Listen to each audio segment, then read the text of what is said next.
ਜਦੋਂ ਅਸੀਂ ਜਮ ਦਾ ਨਾਂ ਸੁਣਦੇ ਹਾਂ ਤਾਂ ਇਹ ਮਹਿਸੂਸ ਕਰਦੇ ਹਾਂ ਕਿ ਜਮ ਕੋਈ ਭਿਆਨਕ ਸ਼ਕਲਾਂ ਵਾਲੇ ਦੂਤ ਹੋਣਗੇ ਜਿਨ੍ਹਾਂ ਨਾਲ ਸਾਡਾ ਵਾਹ ਮਰਨ ਤੋਂ ਬਾਅਦ ਪੈਂਦਾ ਹੈ।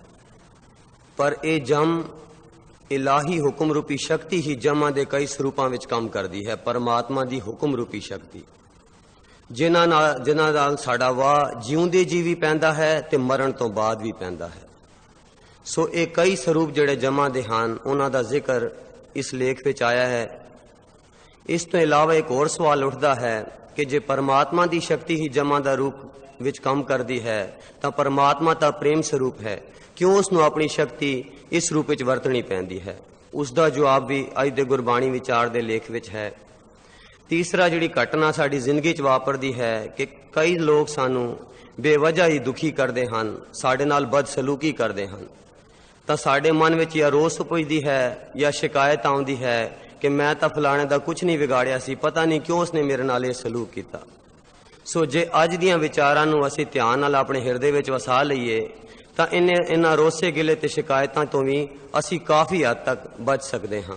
ਸੋ ਗੁਰਮੁਖ ਪਿਆਰੇ ਬਾਊ ਜੀ ਉਹਨਾਂ ਦਾ 23 ਨੰਬਰ ਲੇਖ ਜਮ ਭਾਗ ਦੂਜਾ ਆਪ ਜੀ ਦੇ ਸਾਹਮਣੇ ਪੇਸ਼ ਕੀਤਾ ਜਾ ਰਿਹਾ। ਪਿਆਰ ਨਾਲ ਸਰਵਣ ਕਰੀਏ। ਨਰਕ ਸੁਰਗ ਕੋਈ ਅਡਰੇ ਦੇਸ਼ ਜਾਂ ਟਾਪੂ ਨਹੀਂ ਹਨ। ਇਹ ਤਾਂ ਸਾਡੇ ਮਨ ਦੀ ਰੰਗਤ ਜਾਂ ਅੰਤਿਸ਼ਕਰਣ ਦੀ ਬਦਬੋ ਜਾਂ ਖੁਸ਼ਬੂ ਹੀ ਹੈ ਜਿਸ ਅਨੁਸਾਰ ਅਸੀਂ ਦੁੱਖ ਸੁੱਖ ਜਾਂ ਨਰਕ ਸੁਰਗ ਭੋਗਦੇ ਹਾਂ। ਗੁਰਬਾਣੀ ਵਿੱਚ ਕਈ ਐਸੇ ਲਫ਼ਜ਼ ਵਰਤੇ ਗਏ ਹਨ ਜਿਹੜੇ ਯੁੱਗਾਂ ਤੋਂ ਭਾਰਤ ਵਿੱਚ ਪ੍ਰਚਲਿਤ ਹਨ ਅਤੇ ਸਾਡੀ ਸੰਸਕ੍ਰਿਤੀ ਵਿੱਚ ਧਸ ਰਸ ਚੁੱਕੇ ਹਨ। ਕਿਸੇ ਦੇਸ਼ ਦੀ ਪ੍ਰਚਲਿਤ ਬੋਲੀ, ਕਹਾਵਤਾਂ, ਗੀਤਾਂ, ਰਹੱਸਮਈ ਕਵਿਤਾਵਾਂ ਅਤੇ ਲੋਕਾਂ ਵਿੱਚ ਯੁਗਾਂਤਰਾਂ ਤੋਂ ਪ੍ਰਵੇਸ਼ ਹੋਏ ਨਿਸ਼ਚਿਆਂ ਅਤੇ ਰਵਾਇਤਾਂ ਰਾਹੀਂ ਉਦਾਹਰਣ ਵਰਤ ਕੇ ਸੂਖਮ ਨੁਕਤਿਆਂ ਜਾਂ ਗੁੱਝੇ ਭੇਦਾਂ ਨੂੰ ਸਮਝਣ ਬੁਝਾਉਣ ਵਿੱਚ ਸਹਾਇਤਾ ਮਿਲਦੀ ਹੈ। ਭਾਰਤ ਦੀ ਜਨਤਾ ਵਿੱਚ ਜਮ, ਜਮਕਾਲ, ਜਮਦੂਤ, ਜਮਜੰਦਾਰ, ਦੇਵੀ ਦੇਵਤੇ, ਰਾਕਸ਼, ਦੈਂਤ, ਧਰਮ ਰਾਏ, ਅਜ਼ਰਾਈਲ ਫਰਿਸ਼ਤਾ, ਧਰਮ ਰਾਏ ਦਾ ਦਫ਼ਤਰ, ਨਰਕ ਸੁਰਗ ਆਦਿ ਅਨੇਕਾਂ ਲਫ਼ਜ਼ਾਂ ਯੁੱਗਾਂ ਤੋਂ ਪ੍ਰਚਲਿਤ ਹਨ। ਇਸੇ ਕਰਕੇ ਗੁਰਬਾਣੀ ਵਿੱਚ ਸੂਖਮ ਅਤੇ ਗੁੱਝੇ ਭੇਦਾਂ ਨੂੰ ਸਮਝਾਉਣ ਲਈ ਇਹੋ ਜਿਹੇ ਪ੍ਰਚਲਿਤ ਲਫ਼ਜ਼ ਦੁਆਰਾ ਟੂਕ ਜਾਂ ਉਦਾਹਰਣ ਦਿੱਤੇ ਗਏ ਹਨ ਜਿਨ੍ਹਾਂ ਦੁਆਰਾ ਸੰਗਤਾਂ ਗੁਰਬਾਣੀ ਦੇ ਸੂਖਮ ਭੇਦਾਂ ਨੂੰ ਆਸਾਨੀ ਨਾਲ ਸਮਝ ਸਕਣ। ਅਸਲ ਵਿੱਚ ਆਤਮ ਮੰਡਲ ਦੀ ਇਲਾਹੀ ਸ਼ਕਤੀ ਹੀ ਹਰ ਪਾਸੇ ਕੰਮ ਕਰ ਰਹੀ ਹੈ ਅਤੇ ਸਾਡੇ ਇਲਾਹੀ ਹੁਕਮ ਦਾ ਹੀ ਸਭ ਪਾਸੇ ਓਤ-ਪੋਤ ਪਸਾਰਾ, ਵਰਤਾਰਾ ਅਤੇ ਖੇਲ ਅਖਾੜਾ ਹੈ। ਪਰ ਇਸ ਗੁਪਤ ਭੇਦ ਨੂੰ ਹੀ ਕੋਈ ਵਿਰਲਾ ਗੁਰਮੁਖ ਹੀ ਬੁਝਦਾ ਹੈ। ਹੁਕਮੀ ਹੋਵਨ ਆਕਾਰ, ਹੁਕਮ ਨਾ ਕਹਿਆ ਜਾਈ, ਹੁਕਮੀ ਹੋਵਨ ਜੀ, ਹੁਕਮ ਮਿਲੇ ਵਡਿਆਈ, ਹੁਕਮੀ ਉਤਮ ਨੀਚ, ਹੁਕਮ ਲਿਖ ਦੁੱਖ ਸੁਖ ਪਾਈਐ, ਇੱਕ ਨਾ ਹੁਕਮੀ ਬਖਸ਼ੀਸ, ਇੱਕ ਹੁਕਮੀ ਸਦਾ ਭਵਾਈ ਹੈ, ਹੁਕਮੇ ਅੰਦਰ ਸਭ ਕੋ, ਬਾਹਰ ਹੁਕਮ ਨਾ ਕੋਏ, ਨਾਨਕ ਹੁਕਮੇ ਜੇ ਬੁਝੈ ਤਾਂ ਹੋਮੈ ਕਹੈ ਨਾ ਕੋਏ। ਕਾਲ ਬੁਰਾਖ ਹੈ, ਕਾਲ ਸਿਰ ਦੁनियाई है, हुक्मी सिर जंदार मारे दाई है। तेरा हुक्म अपार है, कोई अंत न पाए, जिस गुर पूरा पेट सी सो चले रजाए, ताका हुक्म न बूझे बपड़ा, नरक सुरग अवतारी। हुक्मे अंदर आया प्यारे, हुक्मो जांदा जाए, हुक्मे बन चलाइए प्यारे, मनमुख ले सजाए, हुक्मे शब्द पछाणिए प्यारे, दरगह पैंदा जाए, हुक्मे गणत गणाइए प्यारे, हुक्मे होमे दोए, हुक्मे पवे पवाइए प्यारे, अवगुण मुट्ठी रोए, हुक्म सिंजापे शाह का प्यारे, सच मिले वडियाई होए।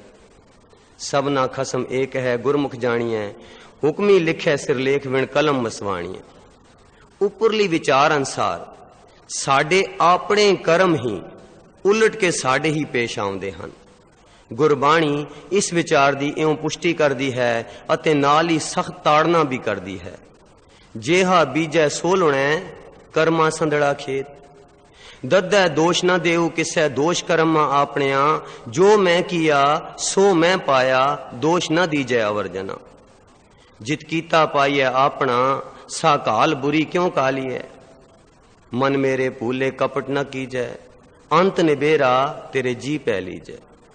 मन कहाँ बिसार्यो राम नाम, तन बिनसै जम स्यों परे काम, पापी के मारने को पाप महाबली है।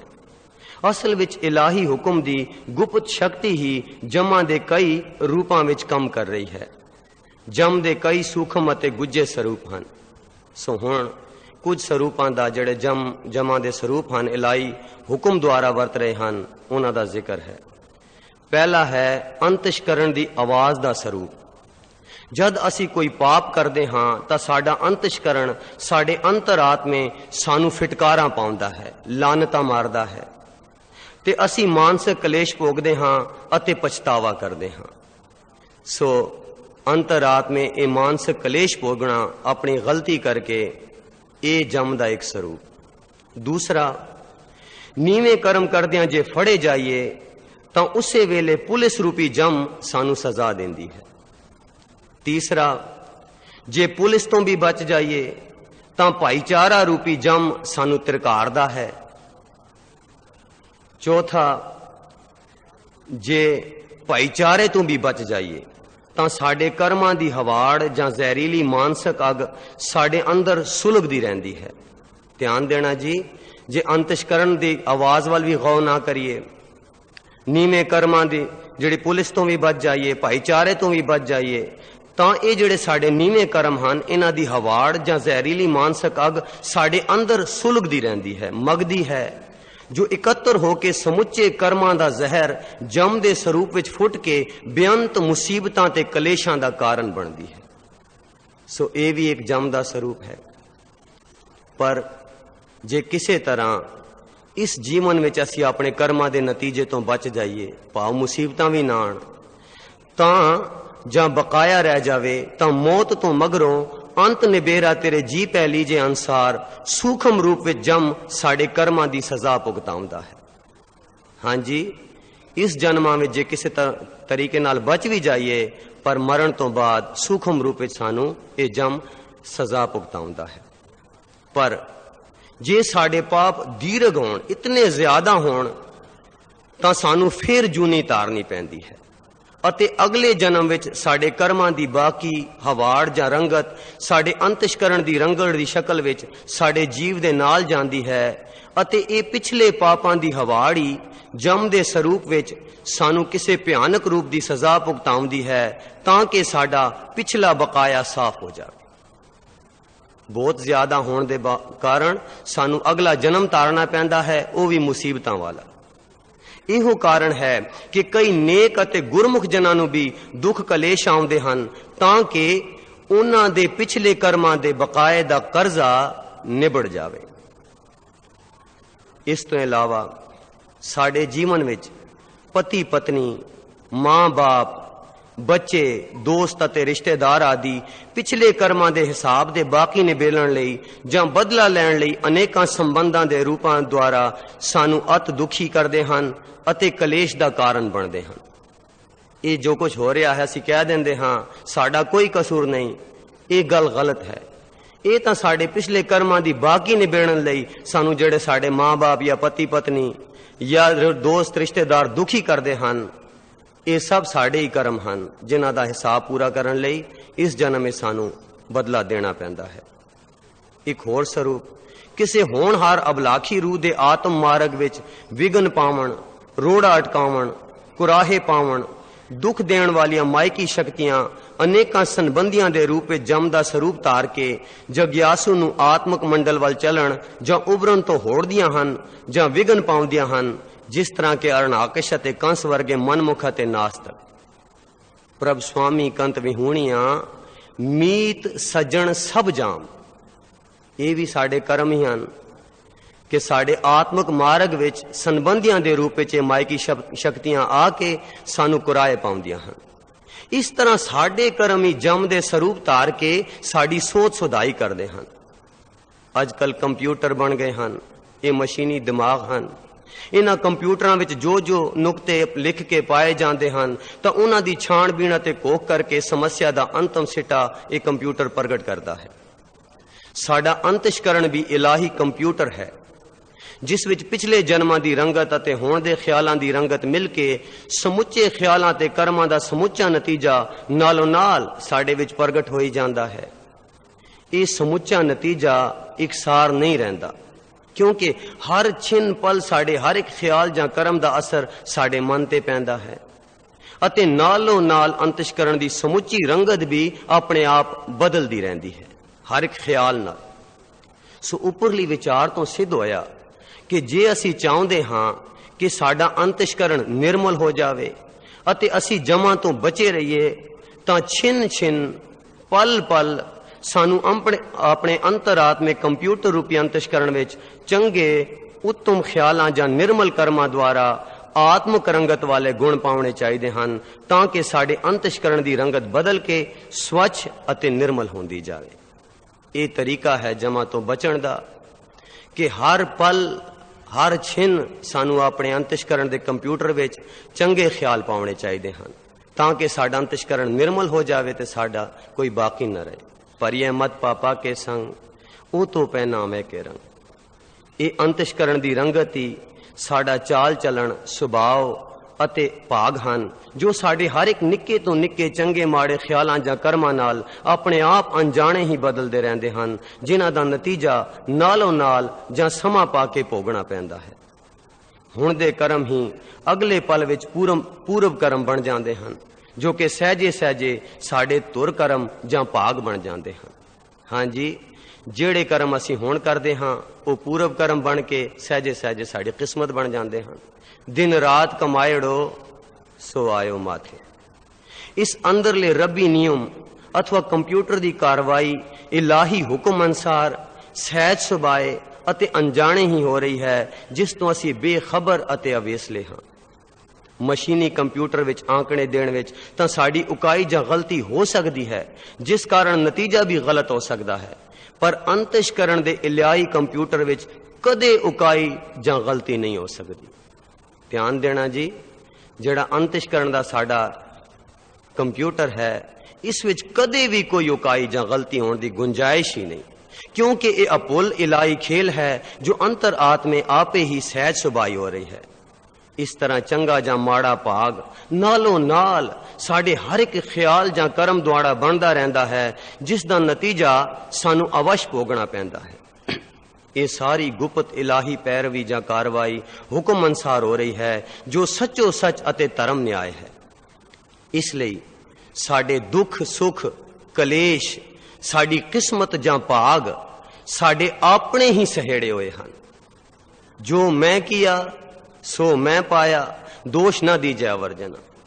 ਜਿਹੋ ਜਿਹੇ ਖਿਆਲ ਅਸੀਂ ਅੰਤਿਸ਼ਕਰਣ ਵਿੱਚ ਪਾਵਾਂਗੇ ਉਹ ਜੇ ਨਤੀਜੇ ਹੀ ਸਾਨੂੰ ਭੁਗਤਣੇ ਪੈਂਦੇ ਹਨ। ਜੋ ਪਾਵੇ ਭਾਂਡੇ ਵਿੱਚ ਵਸਤ ਸਾਹ ਨਿਕਲੇ, ਕਿਆ ਕੋਈ ਕਰੇ ਵਿਚਾਰਾ।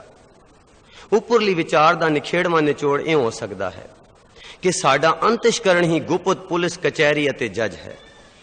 ਇਸ ਵਿੱਚੋਂ ਜੋ ਹਵਾੜ ਜਾਂ ਬਦਬੂ ਨਿਕਲਦੀ ਹੈ ਉਹੀ ਫੈਸਲਾ ਹੈ। ਇਸ ਬਦਬੂ ਅਨੁਸਾਰ ਸਾਨੂੰ ਸਜ਼ਾ ਭੁਗਤਣੀ ਪੈਂਦੀ ਹੈ ਤੇ ਸਾਡੇ ਅੰਤਿਸ਼ਕਰਣ ਦੀ ਇਹ ਹਵਾੜ ਜਾਂ ਬਦਬੂ ਹੀ ਜਮ ਰੂਪ ਹੈ। ਅੰਤਿਸ਼ਕਰਣ ਦੀ ਸਮੁੱਚੀ ਰੰਗਤ ਹੀ ਸਾਡਾ ਸੁਭਾਅ, ਚਾਲ ਚੱਲਣ ਜਾਂ ਭਾਗ ਹੈ। ਸਾਡੇ ਭਾਗ ਸਾਡੇ ਮਾੜੇ ਖਿਆਲਾਂ ਜਾਂ ਕਰਮਾਂ ਅਨੁਸਾਰ ਨਾਲੋਂ ਨਾਲ ਬਦਲਦੇ ਰਹਿੰਦੇ ਹਨ।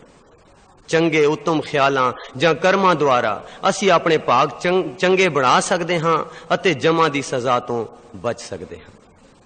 ਇਹ ਸਾਰੀ ਇਲਾਹੀ ਹੁਕਮ ਦੀ ਖੇਲ ਅੰਤਰਾਤਮੇ ਅਦ੍ਰਿਸ਼ਟ ਅਤੇ ਗੁਪਤ ਵਰਤ ਰਹੀ ਹੈ। ਪੁਲਿਸ ਕਚਹਿਰੀਆਂ ਅਤੇ ਜੇਲਾਂ ਇਸ ਲਈ ਬਣਾਈਆਂ ਗਈਆਂ ਹਨ ਕਿ ਇਹਨਾਂ ਦੇ ਭੈ ਵਿੱਚ ਅਸੀਂ ਮਾੜੇ ਕਰਮਾਂ ਤੋਂ ਬਚੇ ਰਹੀਏ ਅਤੇ ਗਲਤੀ ਹੋ ਵੀ ਜਾਵੇ ਤਾਂ ਉਸ ਦੀ ਸਜ਼ਾ ਭੁਗਤ ਕੇ ਸਾਡੀ ਸੋਚ ਸੁਧਾਈ ਹੋ ਜਾਵੇ, ਤਾਂ ਕਿ ਅਸੀਂ ਫਿਰ ਮਾੜੇ ਕਰਮਾਂ ਤੋਂ ਸੰਕੋਚ ਕਰੀਏ। ਇਸ ਤਰ੍ਹਾਂ ਇਹ ਸਾਰਾ ਜਮਾਂ ਦਾ ਸਿਲਸਿਲਾ ਅੰਤਰੀਵ ਤੌਰ ਤੇ ਸਾਡੇ ਲਈ ਲਾਭਵੰਦ ਹੈ, ਫਾਇਦੇਮੰਦ ਹੈ ਅਤੇ ਸਾਡੀ ਭਲਾਈ ਲਈ ਹੈ, ਕਿਉਂਕਿ ਇਹ ਸਾਨੂੰ ਮਾੜੇ ਕਰਮਾਂ ਤੋਂ ਹੋੜਦਾ ਹੈ ਤੇ ਜਮਾਂ ਦੇ ਠੇਂਗੇ ਤੋਂ ਬਚਾਉਂਦਾ ਹੈ। ਜਿਵੇਂ ਮਾਂ-ਬਾਪ ਆਪਣੇ ਬੱਚਿਆਂ ਨਾਲ ਪਿਆਰ ਕਰਦੇ ਹਨ, ਪਰ ਜਦ ਬੱਚਾ ਮਾਂ-ਬਾਪ ਦੀ ਪੈ ਭਾਵਨੀ ਤੋਂ ਬਾਹਰ ਹੋ ਕੇ ਆਪਣੀ ਮਨਮਰਜ਼ੀ ਕਰਦਾ ਹੈ ਤਾਂ ਮਾਂ-ਬਾਪ ਹੀ ਬੱਚੇ ਨੂੰ ਸੋਧਣ ਲਈ ਸਜ਼ਾ ਵੀ ਦਿੰਦੇ ਹਨ। ਇਸ ਸਖਤੀ ਜਾਂ ਸਜ਼ਾ ਦੇ ਪਿਛੋਕੜ ਵਿੱਚ ਮਾਂ-ਬਾਪ ਦੇ ਅੰਤਰਾਤਮੇ ਹਿਰਦੇ ਵਿੱਚ ਬੱਚੇ ਦਾ ਅਤ ਡੂੰਘਾ ਅਤੇ ਨਿੱਘਾ ਪਿਆਰ ਹੁੰਦਾ ਹੈ। ਬੱਚੇ ਨੂੰ ਸੋਧਣ ਅਤੇ ਉਹਨਾਂ ਨੂੰ ਵਿਗੜਨ ਤੋਂ ਬਚਾਉਣ ਲਈ ਹੀ ਮਾਂ-ਬਾਪ ਨੂੰ ਆਪਣੇ ਪਿਆਰੇ ਬੱਚੇ ਉੱਤੇ ਸਖਤੀ ਵੀ ਕਰਨੀ ਪੈਂਦੀ ਹੈ। ਇਸ ਤੋਂ ਸਾਬਤ ਹੁੰਦਾ ਹੈ ਕਿ ਸਾਡੇ ਇਲਾਹੀ ਮਾਂ-ਬਾਪ ਅਕਾਲ ਪੁਰਖ ਨੂੰ ਵੀ ਆਪਣੀ ਵਿਗੜੇ ਤਿਗੜੇ ਭੁੱਲੇ ਪਟ ਕੇ ਅਤੇ ਬਾਗੀ ਬੱਚਿਆਂ ਦੀ ਸੋਚ ਸੁਧਾਈ ਅਤੇ ਕਢਾਈ ਲਈ ਆਪਣੀ ਹੁਕਮ ਰੂਪੀ ਸ਼ਕਤੀ ਨੂੰ ਸਾਡੇ ਕਰਮਾਂ ਅਨੁਸਾਰ ਜਮਾਂ ਦੇ ਕਈ ਰੂਪਾਂ ਵਿੱਚ ਵਰਤਣਾ ਪੈਂਦਾ ਹੈ। इस तरह इस इलाही हुक्म दे खेल अखाड़े दे पिछोकड़ विच अत प्रीतम प्रेम पुरख दा साडे भुल्लड़ जीवां लई गुज्जी शक्ल विच अत डूंगा अते निग्गा प्यार कई रूपां रंगा रेखां अते चोज विडानी विच वरतदा रहिंदा है। हाँ जी, मां बाप जदों बच्चे नूं मारदे भी हन तां सज़ा दे पिछे भी प्यार हुंदा है। परमात्मा दी ए इलाही शक्ति जमा दे रूप विच काम भी करदी है, पर इस दे पिछे अत डूंगा ते निगा प्यार है साडे प्रति परमात्मा दे अंदर। पर असी क्योंकि ये जम रूपी दुख दारू होके साडा भला करदा है, पर असी सदा शिकायतां अते रोस ही करदे रहंदे हां। तुम करो भला हम भलो न जाने, तुम सदा सदा दयाल। असी नीवें अते पैड़े कर्मां द्वारा जमा दे वस पैंदे हां। ध्यान देना जी, असी नीवें अते पैड़े कर्मां द्वारा जमा दे वस पैंदे हां। नीवें कर्म साडियां नीवियां रुचियां तो प्रगट होंदे हन। नीवियां रुचियां साडे अंतशकरण दी रंगत अते बाहरली कुसंगत तो बनदियां हन। अंतशकरण साडे पिछले कर्मां ते ख्यालां अनुसार बनदा है। नीवें ख्याल जां कर्म होमे दे अनेर विचों पुजदे ते पलदे हन ते होमे त्रैगुणी मायकी मंडल दा परम भुलावा है। माया अकाल पुरख दी गैर हाजरी जां भुल तो पुजदी है। इसलिए अकाल पुरख दी भुल ही यानी परमात्मा नूं भुलना ही जमा दे वस पैण दा मुढ़ला कारण है। बुनियाद यह है। होमे दे परम दे हनेर विच ही जमा दी उत्पत्ति होंदी है। नाम दी रोशनी नाल ही यह होमे दे परम दा हनेर दूर हो सकदा है। जिथे होमे है उथे नाम दा प्रकाश नहीं हो सकदा। होमे नामे नाल विरोध है, दोए न वसे एक ठाए। परमेश्वर तो भुलना जां बेमुख होना ही जमा दे वस पैना है। परमेश्वर ते भुलियां व्यापन सभे रोग, वेमुख होए राम ते लगन जन्म विजोग। तू विसरै तां सबको लागू, चीत आवे तां सेवा। पर में पूला फिरै संसार, मर जन्मै जम करे ख्वार। साकत हर रसाद न जाने, तिन अंतर होमे कंडा है। ज्यों ज्यों चले चुबह दुख पावे, जमकाल सह सिर डंडा है। माया मोह प्रेत है, काम क्रोध हंकारा, ये जम की सरकार है। इना ऊपर जम का दंड करारा। मनमुख जम मग पाइयन, जिन दूजा पाओ प्यारा। जमपुर बदे मारियन, को ना सुने पुकारा। गुरबाणी विच जमा दी बाबत बयान ताड़ना अते उपदेशां नूं समझण अते ग्रहण करन तो पहला हेठ लिखे नुक्तियां नूं दोबारा दोहरावण अते दृढ़ करन दी लोड़ है। पहला, जो मैं किया सो मैं पाया दा अटल असूल सिर्फ त्रैगुणी मंडल विच ही लागू होंदा है, क्योंकि त्रैगुणी मायकी मंडल विच ही द्वितीय भाव वरतदा है, जिस विच इलाही इकसारता ते सहज दी बजाय हर एक तत्त दी जोड़ी अथवा द्वितीय भाव कम करदा है। जिस तरह के चानण दे नाल हनेरा है, पुन है तां पाप है, गुण है तां नाल अवगुण भी हैं, सुख है तां दुख है, सुरग दे नाल नरक है, देवतियां दे नाल जम है, प्यार है, किरना है, ठंडा तत्ता। सो इस द्वितीय भाव विचों निकल के ही असी जमा तो बच सकते हैं। ध्यान देना जी, ये जो साढ़े कर्मां दी सजा है, जो मैं किया सो मैं पाया, ये त्रैगुणी मायकी मंडल विच लागू है। इत्थे सहज नहीं, एकसारता नहीं, इत्थे द्वितीय भाव कम करदा है इस मंडल विच। सो इस मायकी मंडल विचों निकल के, इस द्वितीय भाव वाले मंडल विचों निकल के ही असी जमा तो बच सकते हैं। ते केड़े मंडल विच जाना है? इलाही मंडल विच, क्योंकि सूखम इलाही मंडल विच ना कोई पाप होंदा है ते ना जम दी लोड़ है। उत्थे तां इक्को एक परमेश्वर ही भरपूर होके सब थाई वरत रहा है। किसनू कहिए नानका, सब किछ आपे आप, आपे रसिया आप रस, आपे रावण हार, आपे होवे चोलड़ा, आपे सेज पतार। असी वासी इलाही मंडल दे हां, पर होमे दे परम भुलावे द्वारा ही असी इलाही मंडल विचों फिसल के त्रैगुणी मायकी मंडल विच प्रवेश करते हैं। होमे दे परम भुलावे द्वारा ते त्रैगुणी मायकी मंडल विच आके फिर जेव जी संगत करते हैं अपने ते अपने मन की रंगत अनुसार असी कर्म करते ते नतीजे भोगते हैं।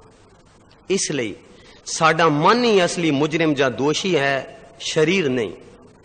पर शरीर नूं भी नाल ही सजा भुगतनी पैंदी है, क्योंकि शरीर नीवें मन की कुसंगत करता है। मन साड़ी अपनी रंगत अनुसार कोई फुरना उपजाउंदा है, फिर शरीर उसका हथियार बन के उस फुरने नूं साकार करता है। इसलिए असली दोषी तो मन ही है, पर शरीर नूं भी नाल ही सजा भुगतनी पैंदी है, क्योंकि मन की कुसंगत करके उसका हथियार बनता है शरीर। सो नीवें कर्मां जां पापा द्वारा ही असी जमा दे वस पैंदे हां अते सजा भुगतदे हां, ते अपनियां नीवियां मायकी रुचियां नाल मोह माया विच फस के ही असी अकाल पुरख नूं भुलदे हां। दुख तदे जां विसर जावे, भुख व्यापै बहु बित आवे। मेरे मन नाम बिना जो दूजे लागे, ते साकत नर जम कुटिए। तू विसरै तां सब को लागू, चीत आवे तां सेवा। परमेश्वर दे भुलण नाल ही जमा दे वस पईदा है। नाम विसार सहै जम दुख, भरमे पूला फिरै संसार, मर जन्मै जम करे ख्वार। जिस खसम न आवे चित, तिस जम दंड दे। मन कहां बिसारियो राम नाम, तन बिन सै जम स्यों परे काम। जिनी नाम विसारिया, बहु कर्म कमावे होर, नानक जमपुर बदे मारिए, जो सन्नी उपर चोर। सो जमा तो बचण दा इक्को एक साधन यह है कि असी फिर अकाल पुरख दी भुल विचों निकल के याद विच आ जाइए। प्रभ कै सिमरन ना ही जम तरासा, हर हर नाम जपंतियां कछ न कहे जमकाल। नाम लैत जम नेड़ ना आवे। सो परमात्मा दी याद विच आवन लई गुरु बाबे ने सानू बड़ी सौखी जुगत दसी है। मिल साथ संगत भज केवल नाम। हर हर नाम जपो मिन मेरे, जित सिमरत सब किल विख पाप लहाती। सिमरो सिमर सिमर सुख पावो, कल कलेश तन माए मिटावो। प्रभ का सिमरन साध कै संग, उठत बैठत सोवत नाम। कौ नानक जन कै सद काम। कवन संजोग मिलो प्रभ अपने, पल पल निमुख सदा हर जपने। एक तिहाई है साध कै संग, पाप विनाश है नाम कै रंग। गुरबाणी विच जमा दी बाबत सानू इस तरह ताड़ना की गई है। माया मोहर चेतै नाई, जमपुर बद्दा दुख सहाई। जित दिन दे बिनसी, तित वेले कहसन प्रेत। पकड़ चलायन दूत जम, किसे न देनी पेत। छड़ खड़ोते खिने माए, जिनस्यों लगा हेत। हाथ मरोड़े तन कपै, स्याओ होवा सेत। जिहा बीजै सोलुणै, कर्मा संदड़ा खेत। सात जनाते बाहरी, से रहन इकेलड़िया। ध्यान देना जी, साध जनाते बाहरी, से रहन इकेलड़िया। तिन दुख न कबहू उतरे, से जम के वस पड़ी। हर का नाम जिन मन न अरादा, चोर की न्याय जमपुर बादा। जमपुर कोर अंधार महा गुबार, न तिथै भैण न पाई। नानक नामों कुथियां, हालत पलत सब जाए।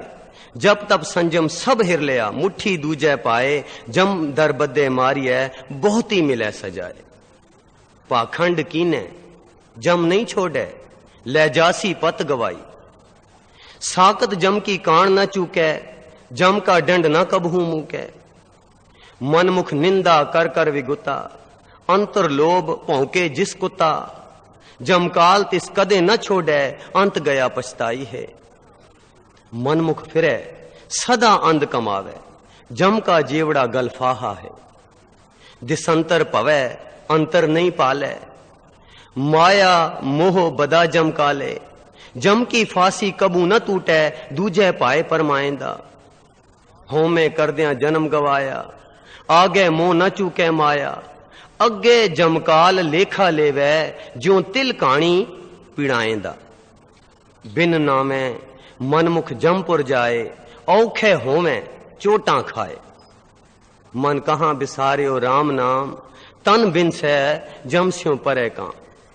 हर का सिमर निमुख न सिमरियो, जम कंकर करत खुआर। पुत्र कलितर मोह हेत है, सब दुख सबाया। पुत्र कलितर मोह हेत है, सब दुख सबाया। जमपुर बदे मारिए पर में परमाया। कबीर जम का ठेंगा बुरा है, वो नहीं सया जाए। एक जो साधु मोहे मिलियो, तिन लिया अंचल लाए। गुरबाणी विच गुरु साहिबां ने जमा तो बचण लई ਅਤੇ ਸਾਡੀ ਕਲਿਆਣ ਲਈ बड़े सौखे ਅਤੇ सरल साधन दसे हैं। पहला तो है सिमरन। गुरबाणी विच जमा तो बचण लई सिमरन दा उच्चा सुच्चा साधन इउं बयान किया गया है।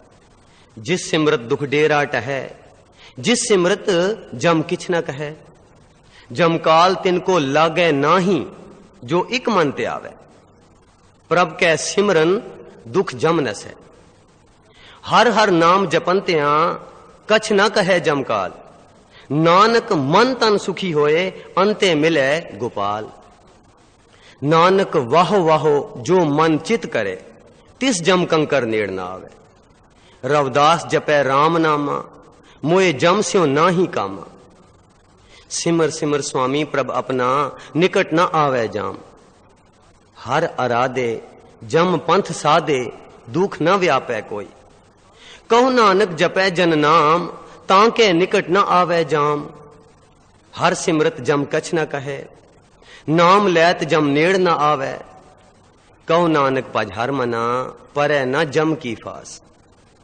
दूसरा साधन जमा तो बचण दा संगत, गुरमुख प्यारियां दी साथ संगत अथवा सत्संगत भी जमा तो बचण दा एक सौखा साधन है। संता संगत पाइए, जित जम के पंथ न जाइए। पेटत साधु संग, जमपुर नह जाइए। अनाथा नाथ भगत पै मेटन, साध संग जमदूत न पेटन। संत मंडल में जम किछ न कहे। तीसरा साधन जमा तो बचण दा कीर्तन अथवा हरि दे गुण गावण नाल भी जमा तो छुटकारा हो सकता है। साध संग कीर्तन फल पाया, जम का मार्ग दृश न आया। जो तुद सच सलाएं दे, तिन जम कंकर नेड़ न आवे। उचरत गुण गोपाल जस, दूर ते जम पागे। जमदूत तिस निकट न आवे, साध संग हर कीर्तन गावे। नानक जन हर कीरत गाई, छूट गयो जम का सब शोर। जेहबा गुण गोबिंद पजो, करन सुनो हर नाम। नानक सुन रे मना, परे न जम कहता। चौथा साधन सेवा। सतगुरु दी सेवा भी जमा तो बचण दा उत्तम साधन है। ध्यान देना जी, सतगुरु दी सेवा भी जमा तो बचण दा उत्तम साधन है। प्रभ सेवा जम लगे न नेरे, कर कृपा टहल अर लायो, तौ जम छोड़ी मोरी लाग। जिन्नी सतगुर सेवया, ताण निताणे तिस। सास गिरा सदा मन वसै, जम जो न सकै तिस। पूरे भाग गुर सेवा होई, नदर करे तां सेवै कोई।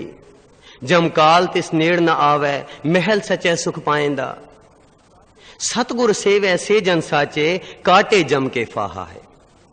इसे लई परमात्मा दे सेवकां अथवा संतां भगतां दे नेड़े जम नहीं जा सकदे। गुरु जी दा फरमान है, भगतां नूं जम जो न साके, काल न नेड़े जाई। प्रभ चित आवे तां कैसी पीड़, हर सेवक नाही जम पीड़। संत जना को जम जो न साके, रत्ती अंच दुख न लाई। जिथे अनेर हुंदा है, उत्थे ही मच्छर ठूए सप आदि दुखदाई जी जंत उपजदे अते पलदे हन। इन्हां दी हनेरी दुनिया विच विचरदियां होयां इन्हां दे जहरीले डंग सहारने ही पैंदे हन। इसे तरह जद असी नाम दी रोशनी जां रब दी याद विचों निकल के मायकी हनेरी दुनिया यानी रब दी भुल विच वसदे हां तां सानू हनेर रूपी मायकी जमा नाल वाह पैंदा है अते असी जमा दी सरकार हेठ आ जांदे हां। इस तरह जमा दे चीरे जां लेखे विच विचरदियां होयां जमा दी फांसी साडे गल विच पै जांदी है, जिस कारण असी जमा दे ठेंगे जीउंदे जी अते मर के भी सहंदे रहिंदे हां। ध्यान देना जी, परमात्मा दा सिमरन नहीं करदे, उसनूं भुलदे हां, सारा दिन विसारदे हां, तां ही असी जमा दी सरकार हेठ आ जांदे हां। इसे कारण असी जीउंदे जी अते मर के भी जमा दे ठेंगे सहंदे रहिंदे हां। सब को जम के चीरे विच है जेता सब आकार, हुक्मी ही जम लगदा सो उबरै जिस बख्शे करतार। माया मोह प्रेत है, काम क्रोध हंकारा, ये जम की सरकार है, इन्हां ऊपर जम का दंड करारा। मनमुख जम मग पाईयन, जिन्हां दूजा भाव प्यारा, जमपुर बदे मारियन को न सुने पकारा। साडी इस तरस योग अधोगति ते द्रव के सानू तरस करके सानू इन्हां जमां दी सरकार दी गुलामी विचों कढण लई, इन्हां जमां दी फांसी साडे गलों लाहण लई ਅਤੇ ਮਾਇਕੀ ਕਰਮਾਂ ਦੇ ਡੰਡ ਤੋਂ ਬਚਾਉਣ ਲਈ ਬੜੇ ਸੌਖੇ ਤੇ ਤਾਕੀਦੀ ਉਪਦੇਸ਼ ਇਉਂ ਦਿੱਤੇ ਗਏ ਹਨ ਗੁਰਬਾਣੀ ਵਿੱਚ। ਸੇ ਮੁਕਤ ਪਏ ਜਿਨ ਹਰ ਤੇ ਆਇਆ ਜੀ, ਤਿੰਨ टूटी जम की फांसी, एक ऊपर जिस जन की आशा तिसकी कटिया जम की फांसा। कोट अपराध साध संग मिटै, संत कृपा ते जमते छूटे। राम नाम मन लागा, जम लजाए कर पागा। जो बोले हर हर नाम, तिन जम छड़ गया। साध संग भजिए गोपाल, गुन गावत टूटे जमजाल। सुन के जम के दूत, नाए तेरे छड़ जाए। नाम सुनत जम दूरों पा गए। सो ये हुण साडे अपने वस है कि असी मंदे मार्ग ते चल के जमा दे वस पैना है जां इलाही मार्ग दा सुख मानना है। गुरु रू प्यारी साध संगत जी, गुरमुख प्यारियां ने इस विषय ते दो लेख लिखे हैं, 22 ਅਤੇ 23 नंबर। ये भाग दूजा 23 नंबर आप जी दे सामने पढ़िया गया सी। ये सारियां लिखतां सानू आत्मक सेध देंदियां हन, गुरबाणी दे आधार ते हन ते गुरु ग्रंथ साहिब जी महाराज नाल जोड़दियां हन। जिन्हां नू चाहीदे होण वो बार स्टाल तो प्राप्त कर सकदे हन। जदों असीं जम दा नां सुणदे हां तां ये महसूस